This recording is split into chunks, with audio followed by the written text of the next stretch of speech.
ജീവനോടെ പ്രത്യക്ഷപ്പെട്ട ഈ അൾത്താരയിൽ നിന്ന് സാക്ഷ്യം പറയാൻ അനുവദിച്ചതിന് കർത്താവായ യേശുദേവനും പരിശുദ്ധ അമ്മയ്ക്കും 1000 നന്ദി പറയുന്നു. എൻ്റെ പേര് രേഖ. ഞാൻ വൈക്കത്തുനിന്ന് വരുന്നു. ഞാനിവിടെ വരാനുള്ള സാഹചര്യം എന്ന് പറയുന്നത്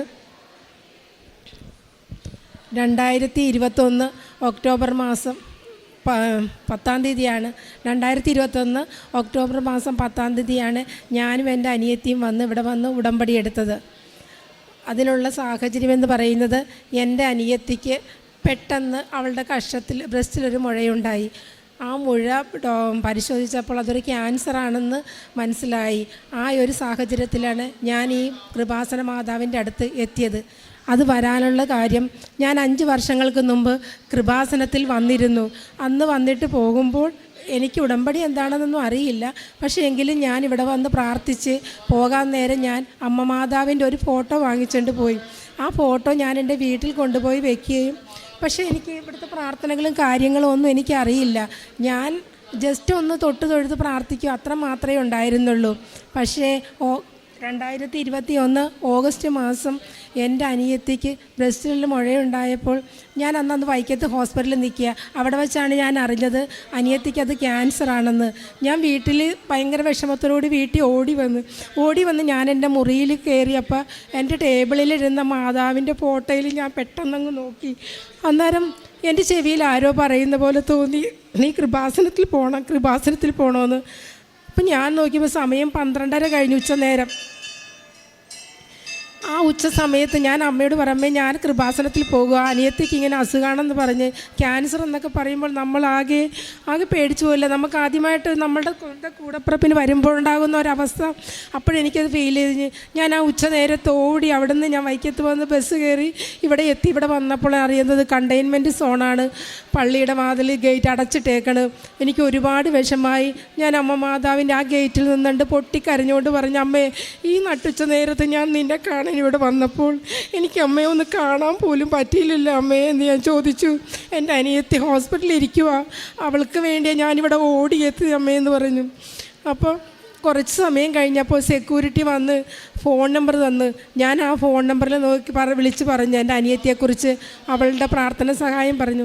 അപ്പോൾ ഇവിടെ നിന്ന് പ്രാർത്ഥിച്ച സിസ്റ്റർ പറഞ്ഞ്, നീ ഒന്നുകൊണ്ടും വിഷമിക്കേണ്ട, ഞാനിപ്പോഴും ഒന്നേ പ്രാർത്ഥിച്ചോളൂ, അമ്മേ, എൻ്റെ അനിയത്തിക്ക് ബ്രസ്റ്റിൽ എടുക്കരുത്, മുഴ മാത്രം എടുക്കാൻ മതിയെന്നേ ഡോക്ടർ പറയാവുള്ളെന്ന്.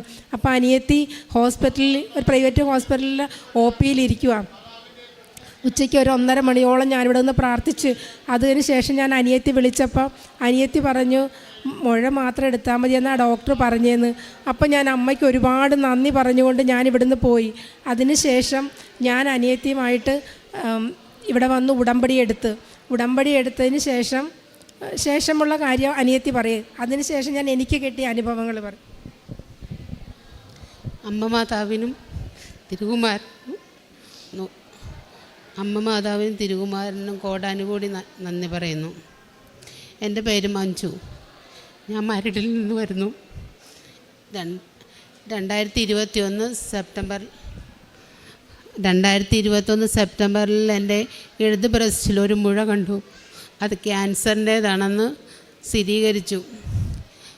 ഓപ്പറേഷന് ശേഷം ഡോക്ടർ എന്നോട് പറഞ്ഞു, ഒരു 7 മാസത്തെ ലീവ് എടുക്കണം, കീമോ റേഡിയേഷൻ എല്ലാം വേണ്ടി വരുമെന്ന് പറഞ്ഞു.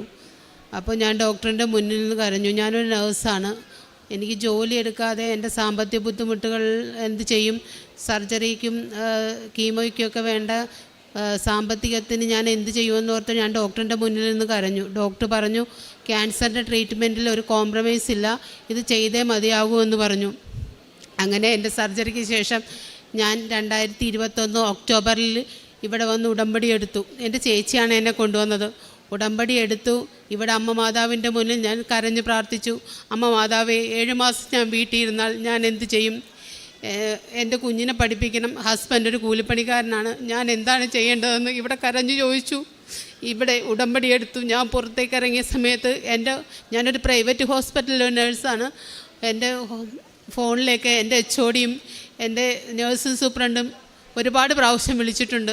ഞാൻ ഫോൺ എടുത്ത് അവരെ തിരിച്ച് വിളിച്ച് ചോദിച്ചു, എന്താണ് എന്നെ വിളിച്ചതെന്ന്. അപ്പോൾ അവർ പറഞ്ഞു, നീ ടെൻഷൻ ആവണ്ട, നിൻ്റെ ട്രീറ്റ്മെൻ്റ് എല്ലാം കംപ്ലീറ്റ് ചെയ്തിട്ട് വന്നാൽ മതി. ഹോസ്പിറ്റൽ മാനേജ്മെൻറ്റ് തീരുമാനിച്ചു നിനക്ക് ഫുൾ സാലറിയും തന്നേക്കാമെന്ന്. അങ്ങനെ വിത്ത് ഇൻക്രിമെൻറ്റോട് കൂടി തന്നെ അവരെനിക്ക് സാലറി 7 മാസം തന്നു. അത് അമ്മ മാതാവ് തന്ന ഒരു കൃപയായിട്ടാണ് ഞാൻ കരുതുന്നത്. അതുകൂടാതെ എനിക്ക് എൻ്റെ വലത് കാലിന് ഒരു 2-3 മാസമായിട്ട് വേദനയായിരുന്നു, ഭയങ്കര വേദന. ഞാൻ വർക്ക് ചെയ്യുന്നിടത്ത് ഡോക്ടർമാർ എന്നോട് പറഞ്ഞു, മഞ്ജു നീ പോയി സ്കാൻ ചെയ്യൂ, എന്തെങ്കിലും ഇനി അസുഖത്തിൻ്റെതായ എന്തെങ്കിലും ആണോ എന്നറിയില്ല, നീ പോയി സ്കാൻ ചെയ്യുമെന്ന്. പക്ഷെ ഞാൻ പറഞ്ഞു, എൻ്റെ അമ്മ മാതാവാണ് എൻ്റെ ഡോക്ടർ, എനിക്ക് ഈ തൈലം കൊണ്ട് എൻ്റെ അസുഖം മാറ്റിത്തരുമെന്ന്. ഞാൻ കാല് വലിച്ച് നടന്നിരുന്നത്. പക്ഷേ അമ്മ മാതാവിനോട് ഞാൻ ഈ തൈലം പുരട്ടി പ്രാർത്ഥിച്ചതിൻ്റെ ഫലമായി എനിക്ക് എൻ്റെ കാലിൻ്റെ വേദന പൂർണ്ണമായും മാറിക്കിട്ടി. കൂടാതെ എനിക്ക് IELTS എഴുതണമെന്ന് ഭയങ്കര ആഗ്രഹമായിരുന്നു. ഞാൻ എഴുതി. അമ്മയുടെ കൃപയാൽ ഞാൻ അതിലും പാസ്സായി. ഇതാണ് എനിക്ക് അമ്മ മാതാവ് തന്ന കൃപകൾ. ഈ അമ്മ മാതാവിൻ്റെ അടുത്ത് ഞാൻ ഉടമ്പടി എടുക്കാനും അനിയത്തിക്ക് വേണ്ടി വരുന്നതിന് മുമ്പ് ഞാൻ LLB പഠിച്ചപ്പോൾ എനിക്ക് 56 പേപ്പർ പാസ്സായി. ഞാൻ 5 ഇയർ LLB കോഴ്സാണ് ഗവൺമെൻറ് ലോ കോളേജിൽ പഠിച്ചത്. 56 പേപ്പർ പാസ്സായി കഴിഞ്ഞിട്ട് എനിക്ക് 4 പേപ്പർ കിട്ടുന്നില്ലായിരുന്നു. അപ്പോൾ ഞാൻ എന്ത് ചെയ്യുന്നു? അപ്പോൾ ഒരു ദിവസം ഞാനും എൻ്റെ ഒരു കൂട്ടുകാരിയും കൂടി യൂണിവേഴ്സിറ്റി പോയപ്പോൾ, അവളൊരു ഹിന്ദുവാണ്, ഞാനും ഹിന്ദുവാണ്. അവൾ എന്നോട് പറഞ്ഞു, ചേച്ചി ഞാൻ ഉടമ്പടി എടുത്തതിന് ശേഷമാണ് എൻ്റെ എല്ലാ പേപ്പറും ക്ലിയർ ആയത്, ചേച്ചി പോയി ഒന്ന് ഉടമ്പടി എടുക്കുക. അപ്പോൾ ഞാൻ ചോദിച്ചു, എങ്ങനെയാണ് ഇതൊക്കെ ചെയ്യുന്നത്? അവൾ പറഞ്ഞ്, രാവിലെ നീലത്തിരി കത്തിച്ച് പ്രാർത്ഥിക്കണം, വൈകിട്ട് പച്ചത്തിരി. അപ്പം ഞാൻ അവളോട് പറഞ്ഞ് അതിൻ്റെ പ്രാർത്ഥനയുണ്ടെന്ന് പറഞ്ഞു. എനിക്കിതൊന്നും പറ്റൂല, എന്നെ അമ്മ മാതാവ് വിളിക്കുന്ന ഒരു ദിവസമുണ്ട്, അന്ന് ഞാൻ പോയി ഉടമ്പടി എടുത്തോളാന്ന്. പിന്നീടാണ് എനിക്ക് മനസ്സിലായത്, എൻ്റെ അനിയത്തിക്കൊരു സഹനം വന്നപ്പോൾ ഇവിടെ എന്നെ ഓടിയെത്താനായിട്ട് എൻ്റെ അമ്മ മാതാവ് എന്നെ വിളിച്ചു. അങ്ങനെ ഞാൻ വന്നതിൻ്റെ ഫലമായിട്ട് എനിക്കതറിയാം.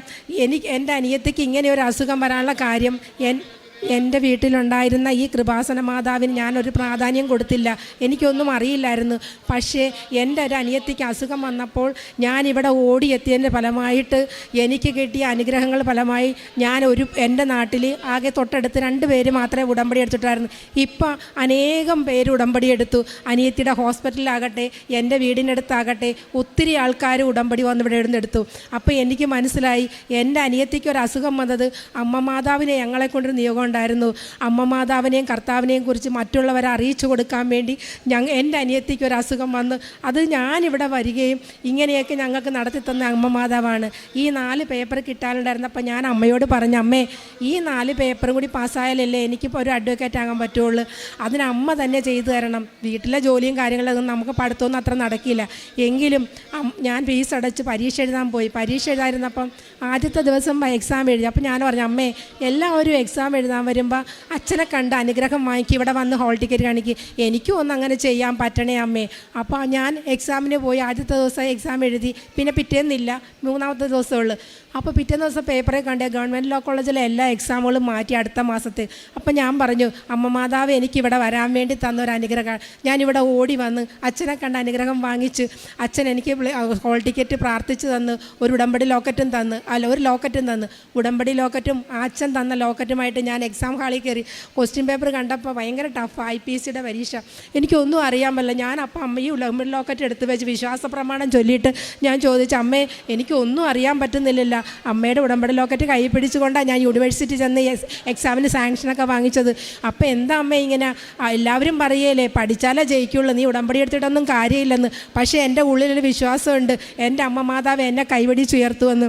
ബൈബിൾ എപ്പോഴും എടുക്കുമ്പോഴേ എനിക്ക് കിട്ടുന്ന വചനങ്ങളെല്ലാം നിന്നെ മറ്റുള്ളവരുടെ മുൻപിൽ ഞാൻ നാണം കെടുത്താൻ നിന്നെ ഞാൻ ഉയർത്തുമെന്നുള്ള വചനങ്ങളാണ് കിട്ടിക്കുന്നത്. അപ്പോൾ എനിക്ക് മനസ്സിലായി കേട്ടു. എക്സാം എഴുതി ഞാൻ IPSCയുടെ ക്വസ്റ്റ്യൻ ആദ്യം എനിക്കറിയാവുന്ന ഒരു ക്വസ്റ്റ്യൻ ഞാൻ വെച്ച് എഴുതി. പിന്നെ എനിക്കറിയില്ല, എൻ്റെ കൈകൾ പിടിച്ചുകൊണ്ട് ആരോ പോകുന്ന പോലെ. അപ്പം ഞാൻ ഇവിടെ വിടുന്ന യൂട്യൂബിലെ എല്ലാ സാക്ഷ്യങ്ങളും കേൾക്കും. ആ സാക്ഷ്യങ്ങളെല്ലാം ഞാൻ എല്ലാവർക്കും അന്ന് തന്നെ അയച്ചു കൊടുക്കും. ഇവിടുത്തെ ചൊവ്വാഴ്ചത്തെ ഉടമ്പടി ധ്യാനം എന്നും മുടങ്ങാതെ കേൾക്ക്. ഇന്ന് പകുതി കേട്ടില്ലെങ്കിൽ നാളെ കൊണ്ട് തീർത്ത് ഞാൻ കേൾക്കും. അത് ഞാൻ അയച്ചു കൊടുക്കും. അപ്പോഴൊക്കെ ഞാൻ കേൾക്കാറുണ്ട്.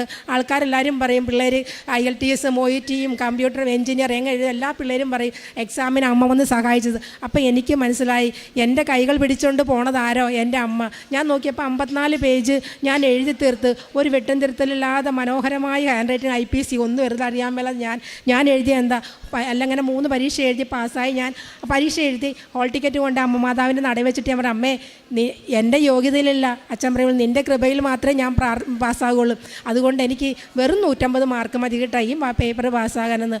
അങ്ങനെ റിസൾട്ട് വന്നു. ഞാൻ അതുപോലെ എല്ലാ സാക്ഷ്യങ്ങളും കേൾക്കുമ്പോൾ ഞാൻ എൻ്റെ അമ്മയ്ക്കും കൂടി കഴിച്ചു കൊടുക്കും. ജോലി ചെയ്യുന്ന ഇടയിൽ സാക്ഷ്യങ്ങളെ കേൾക്കണം. അപ്പം ഞാൻ എൻ്റെ അമ്മയെ, അപ്പോൾ അമ്മ ഒരു ദിവസം പറഞ്ഞു, നീ ഇനി എത്ര പേപ്പർ പാസ്സാകാനുണ്ട്? ഞാൻ പറഞ്ഞു 4 പേപ്പർ. എല്ലാവരെയും സഹായിക്കുന്ന മാതാവ് നിന്നെ മാത്രം എന്താ സഹായിക്കാത്ത? അത് കേട്ടപ്പോൾ എൻ്റെ നെഞ്ചിലൊരു മുള്ളു തറയ്ക്കുന്ന പോലെ. അപ്പം ഞാൻ അമ്മ മാതാവിൻ്റെ അടുക്ക് ഓടി വന്ന് പറഞ്ഞ്, എൻ്റെ അമ്മ പറഞ്ഞത് അമ്മേ നീ കേട്ടില്ലേ, എനിക്കൊന്ന് എൻ്റെ അമ്മയുടെ മുൻപിൽ എനിക്ക് ജയിച്ച് കാണിച്ചു കൊടുക്കണം. അങ്ങനെ പക്ഷേ അത് പറഞ്ഞ് ഒരാഴ്ച കഴിഞ്ഞപ്പോൾ എൻ്റെ അമ്മ മരിച്ചുപോയി. അതെനിക്ക് വല്ലാത്ത വിഷമായിരുന്നു. ഞാനപ്പോൾ എന്നും അമ്മ മാതാവിനോട് പറയും, എൻ്റെ അമ്മയുടെ ആണ്ടിന് മുമ്പ്, ഞാനൊരു ഹിന്ദുവാണ് ഞങ്ങൾ, അപ്പം അമ്മയുടെ ആണ്ടിന് മുമ്പ് എനിക്ക് ബലിയിടുമ്പോൾ ഇത് പറയണമെന്ന്. പക്ഷേ അന്ന് അതുപോലെ അമ്മയുടെ ആണ്ട് വന്നതിൻ്റെ ഫെബ്രുവരി 5-ാം തീയതി ആണ്ടായിരുന്നു. ഫെബ്രുവരി 6-ാം തീയതി വീട്ടിലെല്ലാവരും ഉണ്ടായിരുന്നു. എനിക്ക് ഫോണൊന്നും നോക്കാൻ പറ്റില്ല. 7-ാം തീയതി സായാഹ്ന പ്രാർത്ഥന ചൊല്ലിക്കൊണ്ടിരുന്നപ്പോൾ ചൊല്ലിയതിന് ശേഷം എൻ്റെ ചെവിയിൽ എന്തോ ആരോ പറയുന്ന പോലെ, നീ റിസൾട്ട് നോക്ക്. ഞാൻ റിസൾട്ട് നോക്കിയപ്പോൾ ഫുൾ പാസിൽ എൻ്റെ ഇത് കിടക്കുന്നു നമ്പർ. എനിക്ക് ഭയങ്കര സന്തോഷമായി. യൂണിവേഴ്സിറ്റിയിലേക്ക് വിളിച്ചു ചോദിയപ്പോൾ ഈ 150 ചോദിച്ചതിന് എനിക്ക് 6 മാർക്ക് കൂടുതലിട്ട് 156 മാർക്ക് കിട്ടി. അതൊക്കെ എനിക്ക് അമ്മ തന്ന അനുഗ്രഹങ്ങളാണ്. പിന്നെ എൻ്റെ അനിയത്തിക്ക് ക്യാൻസറായിരുന്നപ്പോൾ ഇവൾ ഹീമോ ചെയ്തപ്പോൾ ഇവൾക്ക് ഭയങ്കര പ്രശ്നങ്ങളായിരുന്നു, ഛർദിലും വയറുവേദനയും ഭയങ്കര കരച്ചിലായിരുന്നു. അപ്പോൾ ഇവിടെ അച്ഛൻ പറയാറുണ്ട്, ഉടമ്പടി എടുത്തു കഴിഞ്ഞാൽ സഞ്ചാരി മാതാവ് കൂടെ വരുമെന്നും. ഒരു ദിവസം രാത്രി 12 മണിയായി കാണും, ഞാൻ ഇവളുടെ കരച്ചിലും കണ്ടപ്പോൾ ഞാൻ പറഞ്ഞു, അമ്മേ അച്ഛൻ പറയാറില്ലേ ഉടമ്പടി എടുത്താൽ സഞ്ചാരി മാതാവ് കൂടെ വരുമെന്ന്.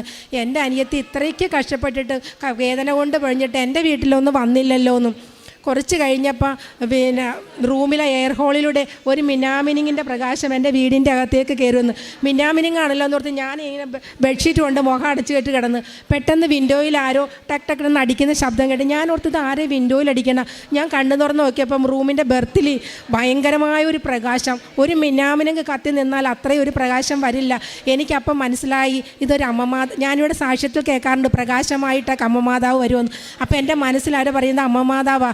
ഞാൻ നോക്കുമ്പോൾ മേശപ്പുറത്ത് വെച്ചിരിക്കുന്ന അമ്മമാതാവിൻ്റെ ഫോട്ടോയുടെ തൊട്ട് പുറകിൽ ഇങ്ങനെ വന്ന്, ഫോട്ടോയുടെ പുറകിൽ അമ്മമാതാവിൻ്റെ ഫോട്ടോ ഇതാണെങ്കിൽ ഈ ഫോട്ടോയുടെ പുറകിൽ വന്ന് ഇത്രയും നീളമുള്ള ഒരു പ്രകാശം, ഒരിക്കലും അതൊരു മിന്നാമിനിങ്ങല്ല, ആ പ്രകാശം ഇങ്ങനെ വന്ന് നിന്നപ്പോൾ ഞാൻ അറിയാതെ ബെഡിൽ നിന്ന് എഴുന്നേറ്റ് അവിടെ മുട്ടുകുത്തി നിന്ന് ഞാൻ പ്രാർത്ഥിച്ചു.